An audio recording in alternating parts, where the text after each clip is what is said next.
Alright, what's happening? What's good? It's your boy, Brother Royce, one time for your mind, though. And we are sitting here with two very esteemed guests. I'm honored to be sitting here with these two people right here. My brother, my sister, would you like to introduce yourself? Ladies first. What's going on, y'all? It's your girl Alexis, affectionately known as Miss Sasha Lee. And how you doing? It's Jovan Went, affectionately known as Jovan Went. That was dope, affectionately known as Jovan. Legit. So, hey, we gonna get this ball rolling. We gonna get this thing sliding. So the conversation that we was having before we got on the air, and I think this is a very powerful, and I think this is a very potent conversation, and I think it's one that we all need to hear, weigh in on. We're going to take calls in at a later time. So, Brother Javon, would you like to get the ball rolling on where the conversation started? Yeah, we were just speaking about basically, belief systems and how do we really unify, all melanated people. And there's just so much different bubbles that are created because, we have Black Lives Matter, we have Dream Defenders, we just have so much different organizations, but how do we create that one umbrella that everybody could come under? And even with religion, we have Nation of Islam, we have Christianity, we have Catholicism, we even have Black Jews. So how do we bring all of our people together to really work together? As I previously stated before we went on air, I really believe that we should find a common ground with each other first. Everyone should be of the same mind, same heart, same interest as far as wanting to unify initially, wanting to help their fellow man and, minus whatever gender preference or religious background you have. If we can come together very baseline as far as our common goal or what our interest is and what we're trying to achieve, that's the start. We can definitely, make waves and unify as far as building something. We can definitely start there. So I would say, for us to have a goal in mind and move from there, and that's how we can move forward. Legit. Yeah, man, I think that's a very important thing. One thing that I've learned in just my studies abroad of trying to build and grow spiritually, there is it says that though there are many different parts in the body, they all work together as one. The hand cannot say I don't need the foot cannot say I don't need the head cannot say I don't need the neck. They're different body parts, but they all work in conjunction with one another. And the body parts, it even says that if one body part is missing, that the whole entire body is considered to be crippled. You see what I'm saying? So you don't have a hand walking around this ain't what Mr. It, whoa, you know what I'm saying?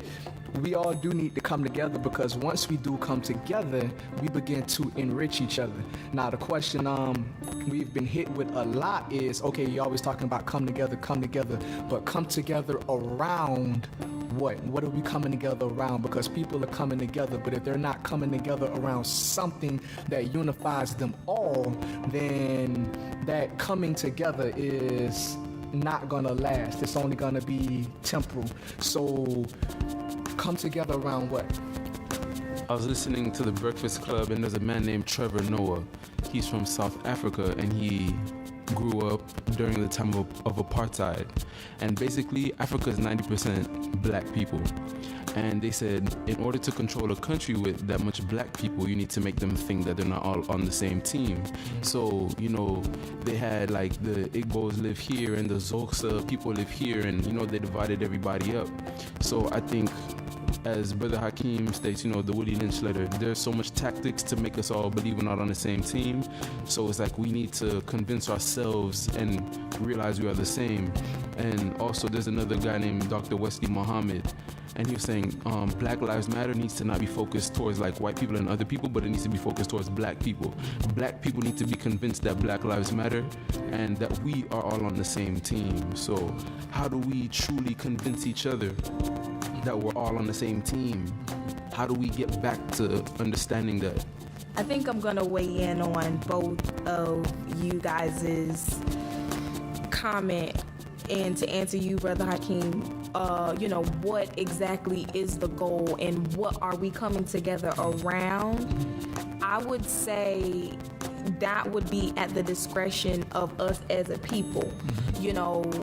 Again, we're coming from so many different backgrounds, as Javon mentioned. We have so many different religions, so many different practices, and so many different customs, to where, as I stated earlier, we have to find a common ground in which we're willing to work on, minus our differences, customs, backgrounds, and nationalities, as far as, different islands are concerned. So, for example, if we as a people decide, and this is just an example, if we decide we're tired of gun violence, this isn't strictly to the Christian church, the Baptist, the Catholics, that Black Jew. We as a people are saying we're tired of gun violence. We're saying we're tired of our kids in the neighborhood, picking up guns and randomly killing each other. We're saying we're tired of gangs. We're saying that we want better neighborhoods. So, in retrospect, you're not going to promote that message to only Black Jews if you're a Black Jew, or only Muslims if you're a Muslim, or only Christians if you're a Christian. You're going to spread that message generally, because that's the goal we're trying to accomplish. If the goal is trying to stop gun violence, then you're going to be proactive toward the issue at hand.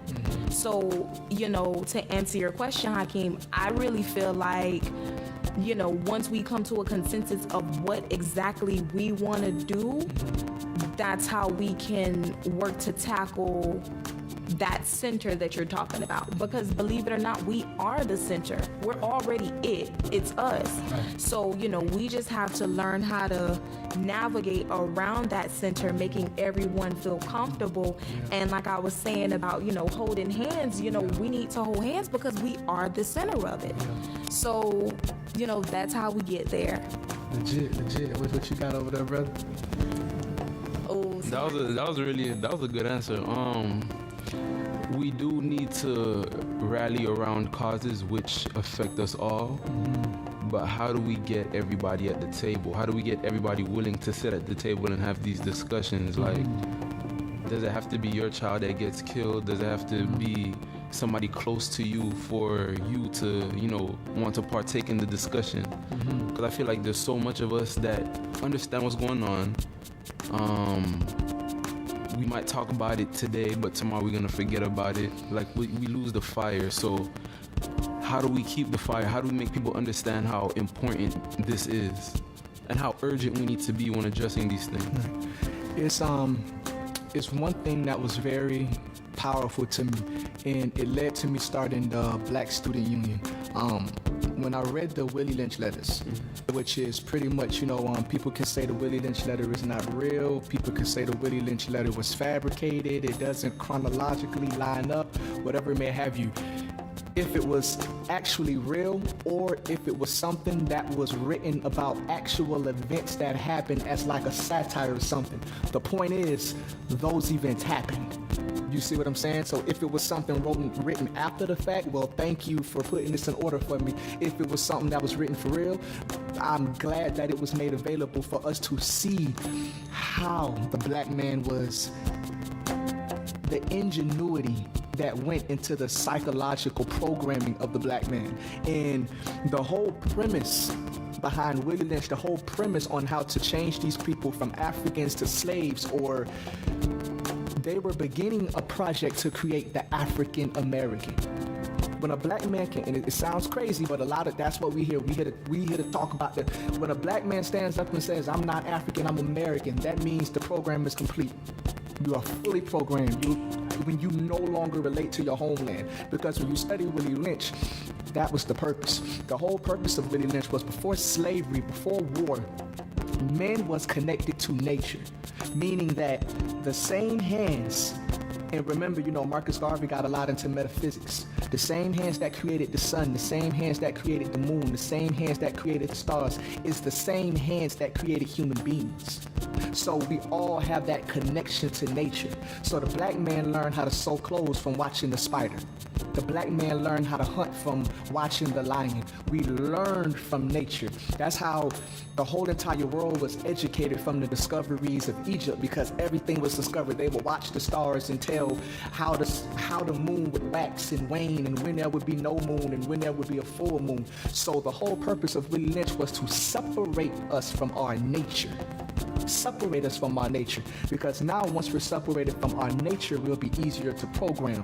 So being separated from your nature is like being separated from the power source, and in place of that nature they put religion. You see what I'm saying?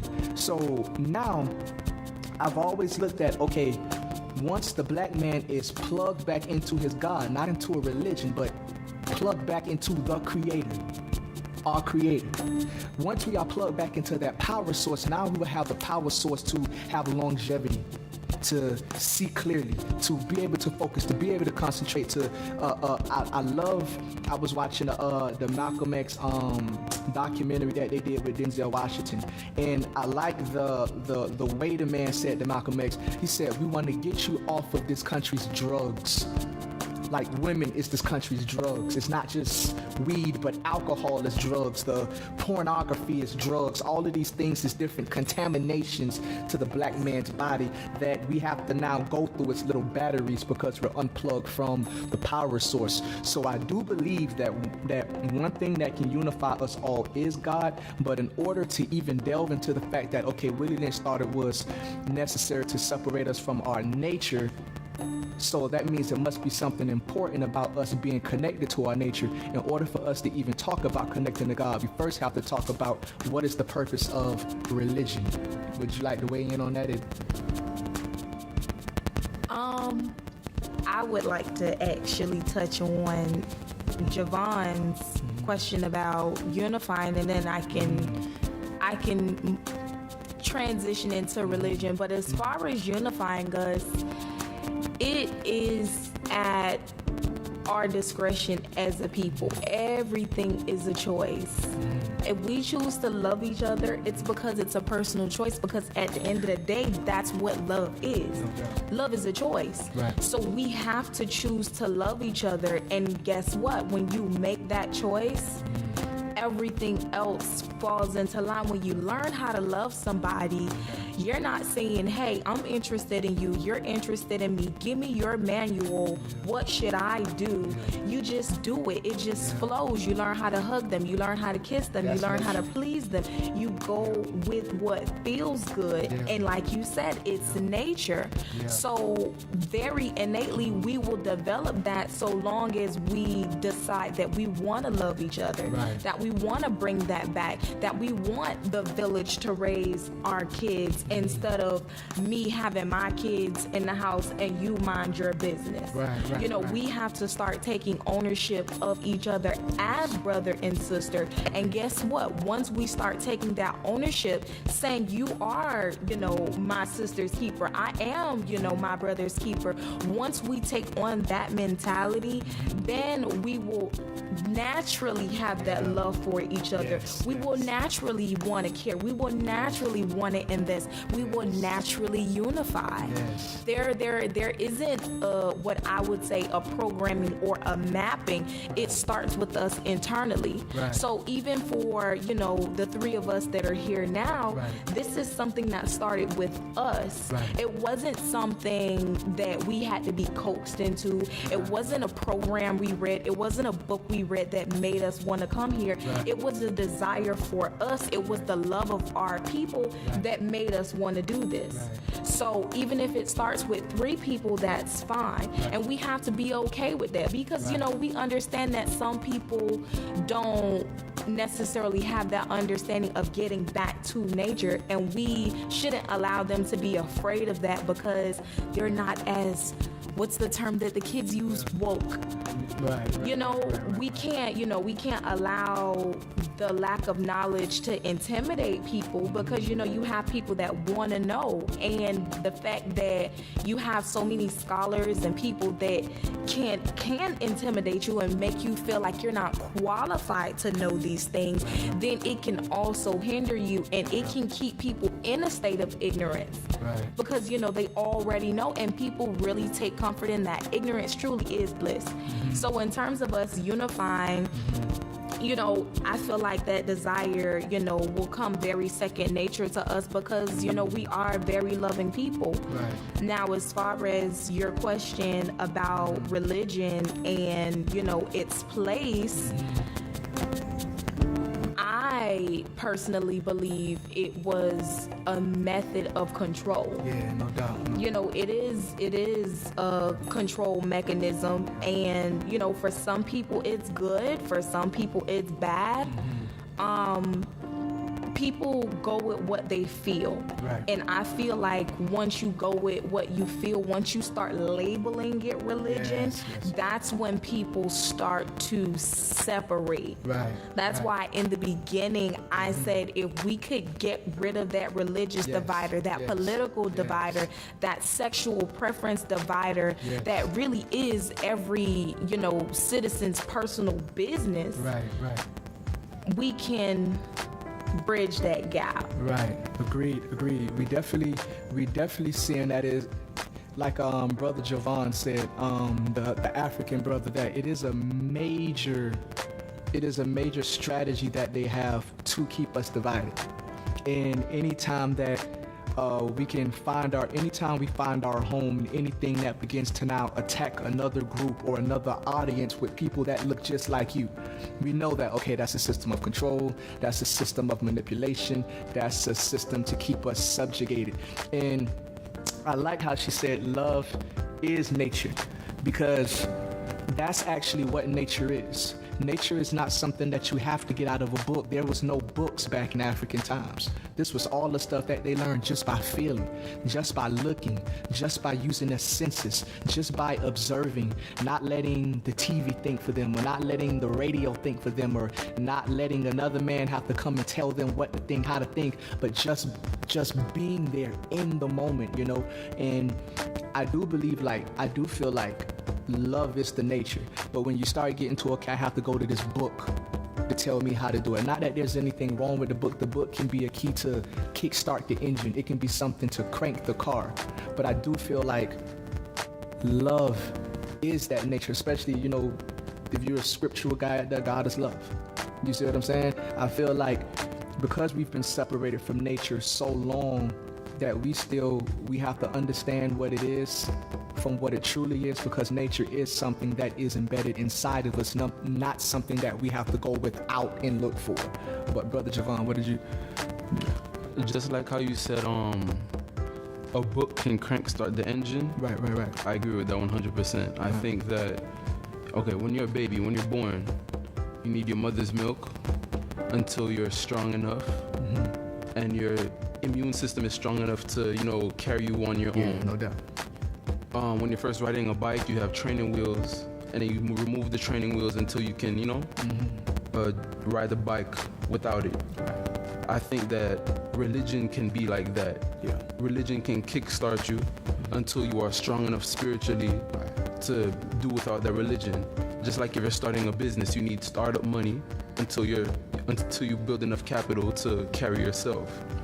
So I think that we do need something to start up the engine, since we've been disconnected for so long. And it might come in the form of religion, it might come in the form of prison, it might come in the form of death to somebody you love, but we do need something to kickstart, to, you know, give us that jolt, like, yo, I need to wake up, I need to take more control of my life. But you know, one of my favorite stories is the one when the Buddha invited the blind man to the castle. Yeah. You know, he had the elephant in the middle of the room. A group of blind men came. He invited them. They all felt on different parts of the elephant. Some felt on the trunk, thought it was a hole. Some felt on the tusk, thought it was a spear. Some felt on the tail, thought it was a broom. Some felt on the foot, thought it was a column of a building. They all started fighting. And I feel like that's what we're doing. We're fighting over different parts of the same whole. Yeah. So, you know, maybe instead of already having preconceived notions about these different people with different cultures, maybe we can say, okay, I'm Muslim, this is what we believe. I'm Christian, this is what we believe. What do you believe? Let's share.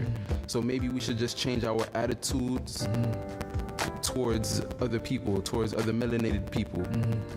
Because sometimes we go in with a negative mindset. Right. And, you know, like Marcus Garvey said, if you go in with a defeated mindset, you've already lost twice. Yeah. If you go in with confidence or a positive mindset, you won before you already began. So maybe we need to have a positive mindset before we approach other people. Like, I'm from North Miami Beach. I speak to Alexis all the time, and I say, in North Miami Beach, if you're walking down the street and you smiling, somebody looking at you like, yo, what's wrong with this nigga? Like, but maybe if we change our mindset, like, yo, it's a good day, how you doing, you know? Yeah. So it's the mindset. We need to break down the barriers. We need to change the way we think. So, I don't know, we gotta stop wearing the mask. Yeah. I think that's just... When you say mask, I feel like that means we are wearing something that we feel like we have to be and not exactly what we are. Is that what you're... That's exactly what I mean. Because I feel like so much people have pain, but they have to hide that behind being hard or being angry. And like, even sometimes when I hear people say chronic bitch face and shit like that, like, I don't know, like some people just naturally have a face that repels other people, or like, have you been through things in your life that just made your face like that naturally? Or I don't, what is, like when somebody has chronic bitch face, are they happy at the end of the day? Like, I don't understand. Like, what's really going on? It's called resting bitch face. My bad. I thought it was chronic bitch. It's called resting bitch face. But what is That is something social media came up with. It just basically means that that individual doesn't look approachable. So, you know, with that, you know, with the person having a certain demeanor or a very unpleasant or hard demeanor, you know, very naturally when you call someone an unpleasant name, you call them a bitch. So that's what the face is a direct reference to. It's not that person exactly is that, needless to say. It's just that that's what you're judging them off of when you first see them. But then look, all three of us sitting right here, we black, right? Right. We get judged. No doubt. So what if somebody look at us and they think we criminals, or so how can we just judge somebody like that because they look approachable? Oh, you have a resting bitch face. Like, that again is one of the defeats of social media. You know, we have to stop internalizing the stereotypes and the memes and, you know, different things like that we see, especially about each other.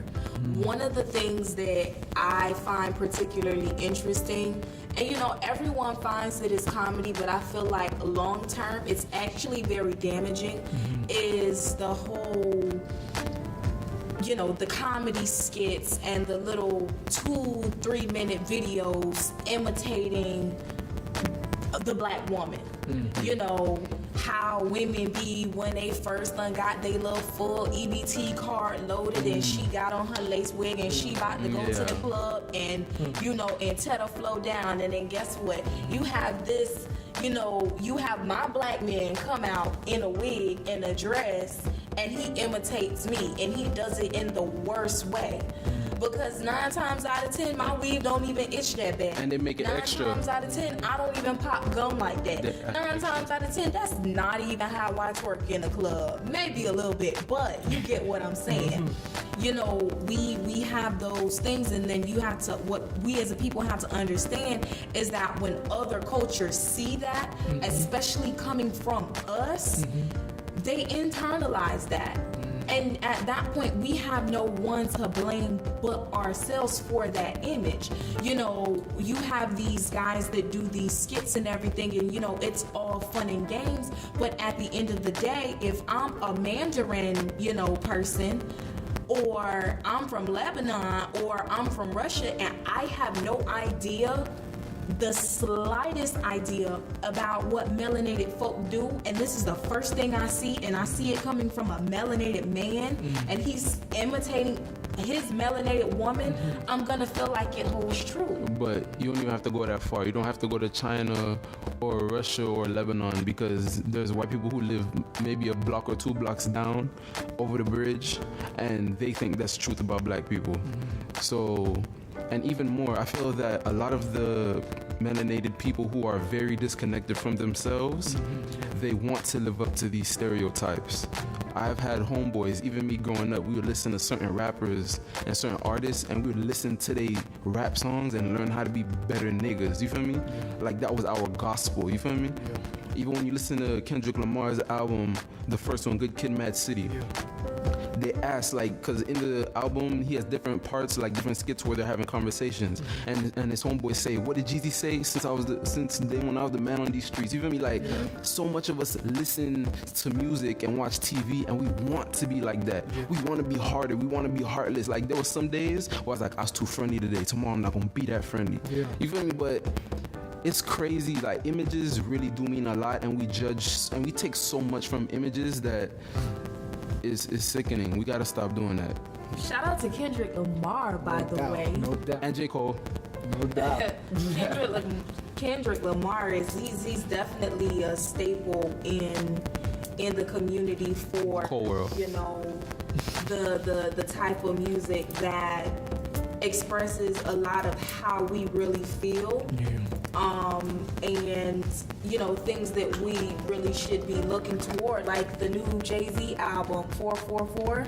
Never heard it. You know, he made a lot of good points about, you know, us as a people, like building and rebuilding. And one of the lines that I just thought was so epic, he said, what I look like drinking Belvedere when Diddy's got Ciroc, or something to that effect. He called out a vodka, and you know, that wasn't manufactured by a black person, and he said, well, why would I drink that when Diddy's got Ciroc?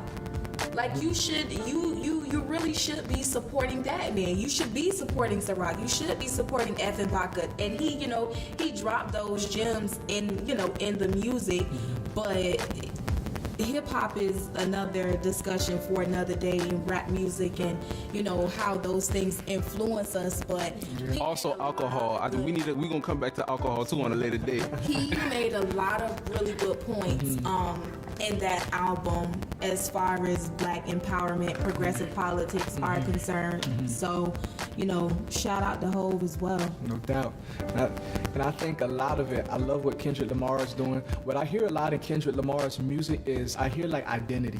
Like, I've listened to Kendrick Lamar since his like first album, where he was like, what I gotta do in order to see success, you know what I'm saying? Like, when he was like, I just want to be heard. Back when he was K-Dot. Yeah, back when he was K-Dot.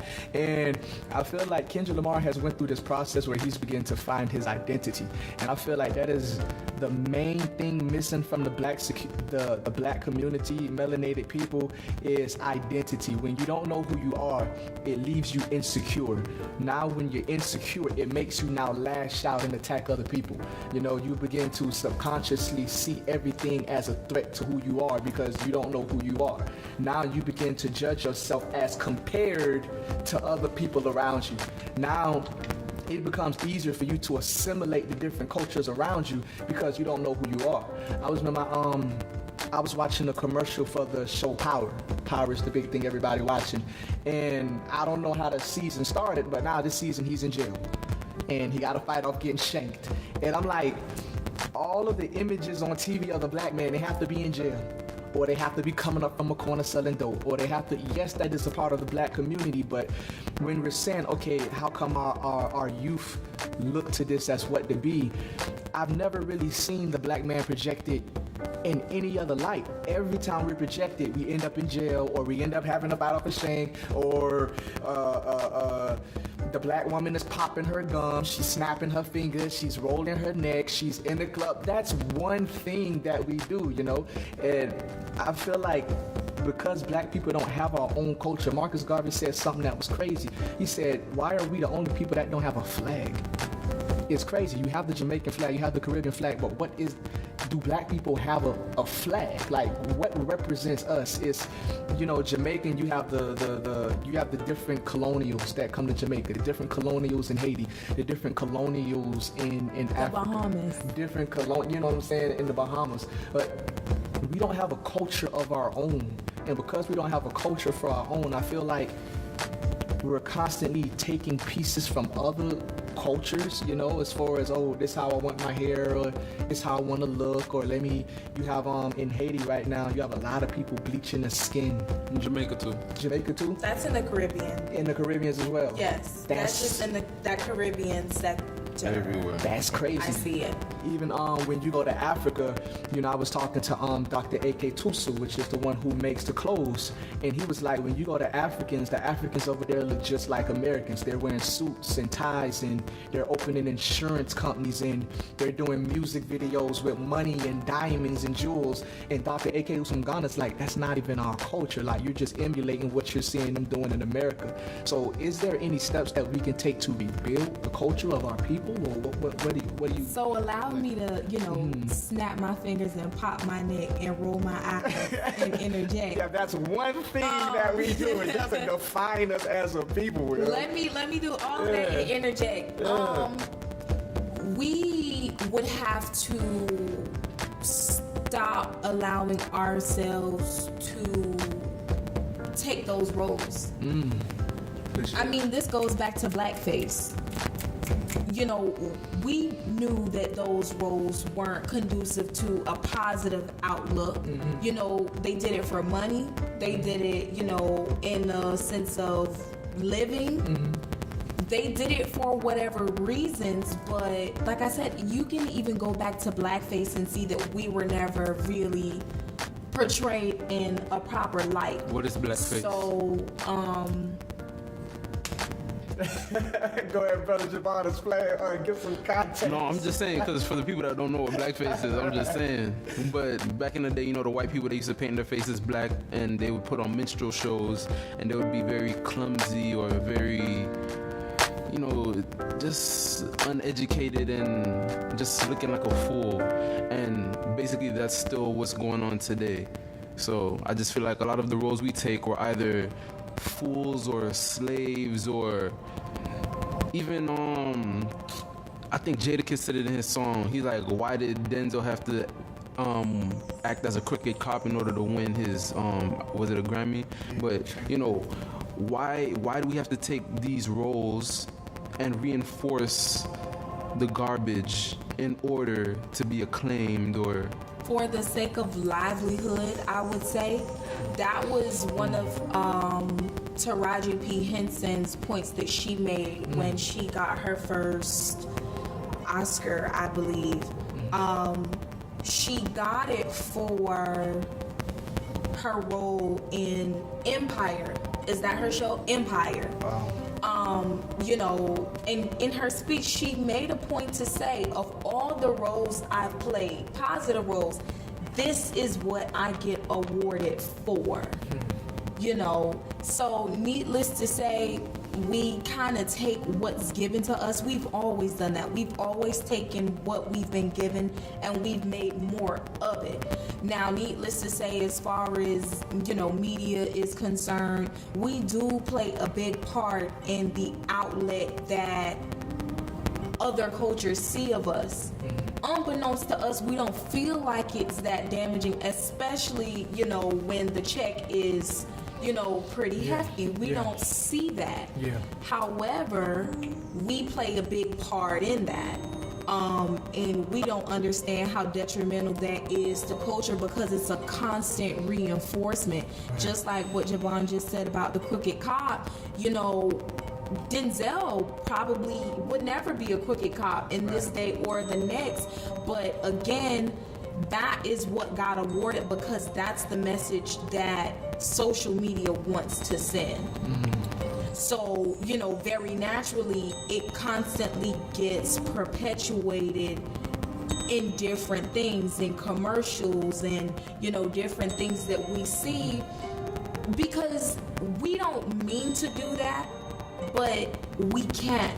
Especially if we're trying to just make an honest living out of something, it can very haphazardly turn into that. No doubt. And I'm pretty sure that if you sat down with Denzel, if we ever got a chance to sit down with Denzel, he would not say that that was what he was intentionally trying to portray. Right. I personally love John Q.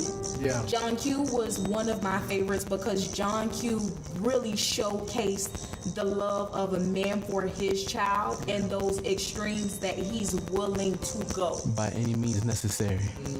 And he also played Malcolm X, so you feel me? Yeah, my Full circle. Legit. That was But legit. it was, you know, John Q is one of his, I would feel like one of his most notable pieces of work since we're in the social media and media outlet right now. But, you know, we would definitely have to start taking those chances and changing those outlooks. I had a chance to work on a film actually back in May, produced by Aaron Johnson. The movie is scheduled to come out to the Sundance Film Festival in August, and we have to take our time, energy, and finances to put out the messages that we want to put out. Moonlight was beautiful. If you are from Miami and you know Miami, you were able to sit there and look at that movie and look at the scenes and know exactly where that came from. And we do have control over that. Like Spike Lee. Yes, definitely Spike Lee. One of my personal favorites as far as, you know, taking things back to where they need to be and supporting it is Usain Bolt. I believe I shared this with someone that when Usain Bolt won the Olympics, he said, if you want to work with me, you have to bring the work to my country, work my people. Yeah. From interview to photo shoot to cover on the cereal box. Bring it back to Jamaica. Give Jamaica that work. My people need that money. Yeah. My economy needs that. Since I'm such a commodity to you, you're going to have to do something for me. And guess what? If we could take whatever needs that we have and turn it into production and start to produce for ourselves and require other people to work with us, there's no reason why we can't take back that control. Legit, brother Javon, legit. Snaps. Can you pick up snaps out? Yeah, no, that's real. Pertaining to image, I think that's one of the reasons why they're demonizing Bill Cosby. Yeah. Because when I was listening to Wesley Muhammad, he just said everything that I was already thinking. He was saying how basically the Cosby Show, it was a very pivotal show, and you know, black enrollment in college and all of that went up during the time period of the show. Different world. Yes, and spin off a different world. Bill Cosby was such a positive, pivotal image, and he also wanted to buy CBS, the TV station, the network. And you know, whenever we reach certain heights, you know, they try to stop us. So I just think that we need to put, you know, certain things in place for when we do reach these heights again, that if something was to happen to a leader or leaders, we can still keep the ball rolling and we don't just stop. But images are just very important, and we need to be mindful of the image that we give off and the images that we believe in. So I just think we need to question everything. We need to reflect on ourselves. There's this man in prison, his name is Curtis Wall Street Carroll. He's from Oakland, California. He's been in prison for 20 years. Basically, he said that in his family, if you were not doing drugs, you were selling drugs. He said he never saw any positive role models. I understand we do need to take ownership, but we need to understand why we are in the situation we're in. He never had any role models. He's from the hood, surrounded by drugs. Mom was a crack addict, grandmother was a crack addict. And he ended up murdering somebody. And he said one day when he was sitting in prison, he was watching the television and a young man was killed. And he sat there and he said to himself, I wonder how his parents feel. He said he never felt that feeling before in his life, but he had to go to counseling to understand that feeling he had.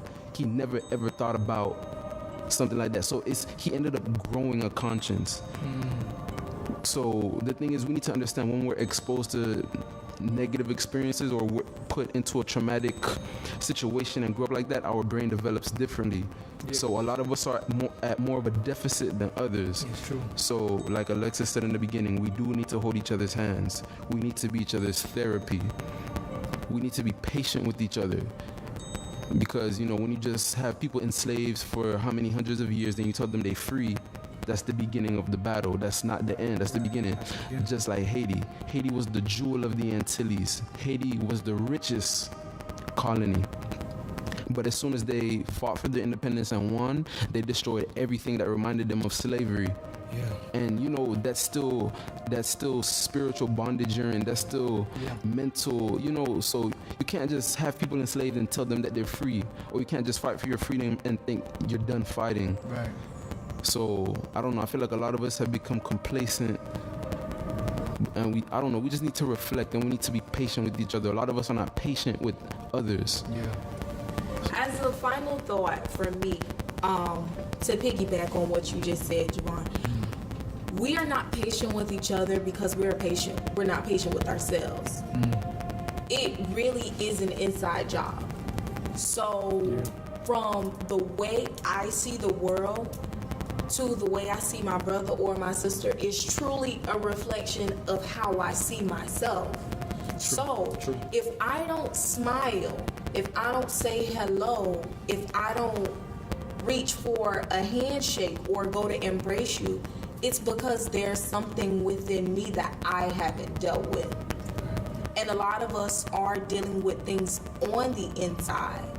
And that's why it's very important for us to talk, for us to have these sessions, like you said, for us to be each other's therapy, because that's how we heal.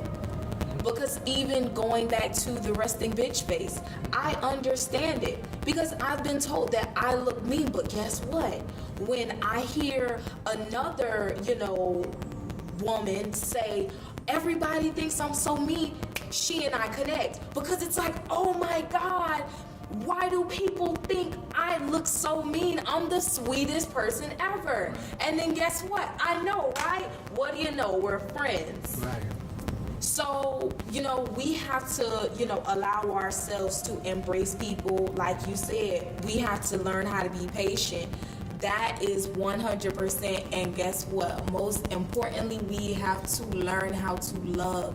We have to learn how to love ourselves because guess what? If it doesn't start with you, it won't be, it won't be spread or dispersed to anybody else. I agree, and your cup has to be full before it can overfloweth. So a lot of us, trying to help each other with empty cups. True. Not that you have to, make $1 million before you can help somebody else, but you can help people on the way. But as long as you're making those steps towards, understanding and loving and building awareness towards yourself, you can then help others. But if you're neglecting yourself, you can't truly give to somebody else, whether it's spiritually, financially, physically, emotionally.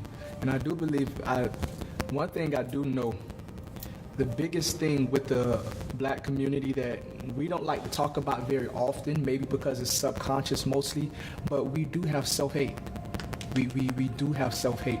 And if you look at, the different leaders in the past, Malcolm X, Martin Luther King, Garvey, they've all had different thought processes, for lack of better words, for why we have this self-hate. Malcolm X said, Malcolm X pretty much proposed that because we want to be accepted so much by other people, we want to be accepted so much by other people that when we don't get that acceptance, we begin to hate ourselves. Well, why don't they like us? Why don't they care for us? Dr. A.K. Tusu, a guy from Ghana came, and when the guy from Ghana was talking to me, he said, the blacks in Africa and the blacks in America have to reconcile. And I said, because he's from Ghana, so he knows the other side of the story. He said, okay, the blacks in Africa are mad at the blacks in America because we look rich on TV and we're not bringing any of the money back. The blacks in America have unforgiveness against the blacks in Africa because they have rejection. So the self-hate of the black man actually comes from Africa because they feel like we were rejected by blacks. So now the white people brought us over, well, let's just get them to love us. And the more that whites don't love us, the more we begin to hate ourselves. Oh man, if only I just wasn't so black. You know, and I'm putting it, you know, if only I wasn't so black. Maybe if I looked more like him, maybe if I was more like him, because we still have that unforgiveness. But he said we were taught that we were sold into slavery. But he said, I'm from Ghana. I am from where they took the slaves from. He said, that's not true. He said, these people came and they told these people, they told these villages that we're going to take your children abroad. And you can see this in the story of Sarah Bartman. The story of Sarah Bartman. We're going to take your children abroad. Your children is going to be able to bring back money and wealth and finances and education and bring all kind of things back to your economy. So the parents is like, yes, this is a blessing from God, you know? So they told their children, we're sending you abroad. God has chosen you. God has blessed you. You're going to learn and you're going to be able to provide for us and take care of all of us. So the children is like, yes. Now, you've seen the Bob Marley documentary. That is when the children was brought and put inside these tubes, these cells with no windows, with no oxygen. And they were left in there at days and days at a time, dying on top of each other. And then they would come and take the slaves out by tens and put them on ships and put them in cages and ship them to the coast to be shipped out. So now, the children is thinking, why would my parents do this to me? Why would my parents lie to me? Why would my parents sell their own child? And now this animosity has carried over to become the self-hate that the black man has for himself. You see? So now when you actually talk to some you know, professed black leaders or whatever you want to call them, they don't want to go back to Africa. They want to make America a better place. You know, America, we here. That African stuff is done with, you know? And I love what my sister said. We have to learn how to love ourselves, because as you see yourself is how you will see the people around you. There's no way you can hate yourself and love the people around you. There is no way, I put this on everything I love. There is no way you can love yourself and hate the people around you. Impossible. If you claim you love yourself but you hate the people around you, that's pride. It's not real love. Anyone who truly loves themselves will love the people around you. So people attack us and they say, how come it always got to be all black? All lives matter. You always got to make it a black thing. You always got to make it a black thing. Until the black man learns to love himself, and this gonna sound crazy, but until a black man learns to love himself, he cannot be an adequate part of humanity. Blacks have went through a certain set of conditions that the rest of humanity has not. Now they go through it in different, you know, you have your cultures and your people that go through different levels of oppression, different levels of bondage, but the experience of the black man on this earth is unique. And until you deal with those unique set of circumstances, you can't now come after the fact and be like, oh, let's just forget about it. Let's just all be humans. No, you have to deal with the conditions that is keeping the black man from being an adequate human being. And that is the black man learning to love himself. So how come the black man hate white people? How come the black man so angry at white people? That's why I can't stand black people. You can't get nowhere with hatred. How you gonna give love when you've never been given love? So that black man gotta love the white man. The black man has to be loved first. Black people gotta stop being so, all we know is division. We have to see unity like us three here. The most powerful thing is us learning how to love ourselves through building our own culture. I don't know if I'm right or wrong about this. Maybe this can be our last point for the broadcast. But when people say, how come we're projected the same way? When I look, you know, I watch anime, Naruto, whatever, you know, and when I'm watching these different animes, the commercial comes on and you see white Japanese, white Chinese, white Australians. No matter what television program you're watching, you see white people. So imagine my amazement when I watch Hidden Colors and learn that most of the world was black. I'm like, where are these black people? Because all I see on TV from every culture in the whole entire world is white, white, white, white. Until you realize that all of media is controlled by one group of people. They broadcast wide, but it's one group of people. So whenever a black man is trying to get into that media, we're only going to be able to get in a certain context. So I'm hoping that in this generation, Spike Lee's begin to rise up to where the black man begins creating his own media outlet, to where we control how we present ourselves. You guys have any? Love yourself. Love each other. Take that time, meditate, reflect on who you are, why you think the way you think, why you feel the way you feel, why you make the decisions you do. Just spend time by yourself and breathe. So we thank all y'all for coming on today. Very, very potent, very, very powerful webcast, episode 1. If you have any questions, we're gonna put this number out here.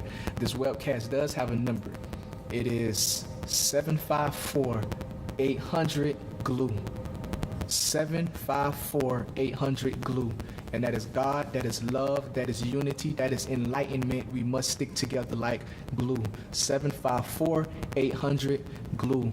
Call in or text, leave your questions, and we will answer all your questions during the next broadcast, or leave your comments below, and we will answer all of your questions during the Q&A of the next broadcast. So we love y'all. Blessings, manifesting, and all of y'all, please give some closing remarks. Release that positive energy to the listeners.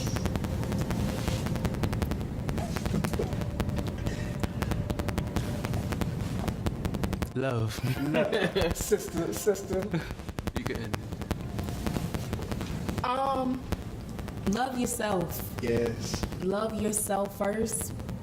Give that good energy to your family, to your friends, to the people around you. Because Yo, what's happening? It's your boy, Brother Royce, one time for your mind, though. Yo, the new mixtape, X Out the Mecca, Volume 1, Return of the Red Prince, is available now for streaming and downloading on your computers and your mobile devices at the website Alkebulan.com/music. On Volume 1 of this trilogy series, you're gonna get such tracks as I'ma be the man who stand for the truth. Went from crumbling grass to a burning bush. That's the plans that I am if you turn to look. You see, I am that I am, wanna burn in you. Learn the truth, but you trying to burn your roots. Swerving you, busting to the burning mute. Turn the shoot. Cowboys Michael Irvin too. When you hit the corner, you got another two. Only you, but they lying and they graving. They ain't got no one to teach their way out of slavery. They ain't got no one to teach the way to the babies. Cause babies having babies, Moses cracked those straps and save them. like fight night. against my hesitations and fears, my dedication severe. So I fight down unbelief and depression that eat the years. Insurrection of everything I hold dear. When pleasure threatened to take me directions I ain't still. Die to self of this a trajectory that's steered. Alive and well is hoping the Goshen for all my peers. The Bible tells a Noah where ocean flow over piers. And the boat that brought us over named Jesus reverse steer. They kill reverend speaking these lessons we must hear. My message is more exo, yes stressing it will appear. Projection is to test my confessions and if it's real, but don't second guess yourself when they test you with persevere. I know you're scared, hold my hand, we're going there. No one said it's gonna be easy, it's gonna be hell. They show they cares, condolences for older years, but they give us partial freedom, not fully, they hold it there. So hold it there, listen partner, I know you're scared. Oh, what we will do when your nuisance no longer there. My soldier there, pocket and pockets, I don't despair. Well in the dark, we need kahunas like Dragon Ball solar flare. Slide till our eyes time, run my eyes so they ain't using in a while. Fly 995, time to fly from the kind, yeah. Okay, we slide till our eyes time. Our people in the dark, ain't no better time to shine. In the shadow of valley, you definitely reside. I ain't talking weed when I'm talking tree alive. Ha, man, I'm high up a revolution. Ain't getting high as a lead, shit, we need resolution. And you know I keep it going like a revolution. Keep my music in rotation like a revolution. With the music, watch me turn the valley into grooving. With all God, I guarantee we never lose it. But without them, we'll remain in this destitution. In the time, I'm looking for some restitution. But black people gotta take back your God. Take back your economy, break the facade. Take back the family, get literate. shake back your destiny. Never let them replicate. You fight the enemy, but they profit off your dependency. Time to be a man, take your woman hand. Pray for God to make it a father you never had. See Satan, he done hijacked your mind. Cause he can't create, cause that ain't his design. But when we put our faith in his ways, in his minds, then what we say, we create the place he resides.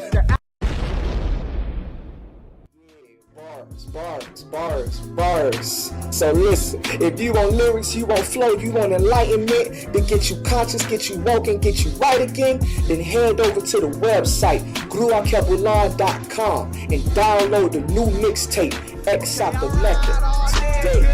Holla at you. Sweat and tears, this my medicine was stressing that unsettling direction that my brethren is heading in. They telling me God is in control, I'm always stressing it. And I know that God is on the throne, but I tell him this. Got children just spilling all around, but you see blessings, bitch. That's why Christ ain't choose disciples from the church, he resurrect. Read the place where we were smoking loud outside our residence. Talking about the trips to get legit, how to be better men, but peddling this medicine to make rain on the settlement, make things irrelevant, and we become what we have never been. But I'm telling you, don't give up hope,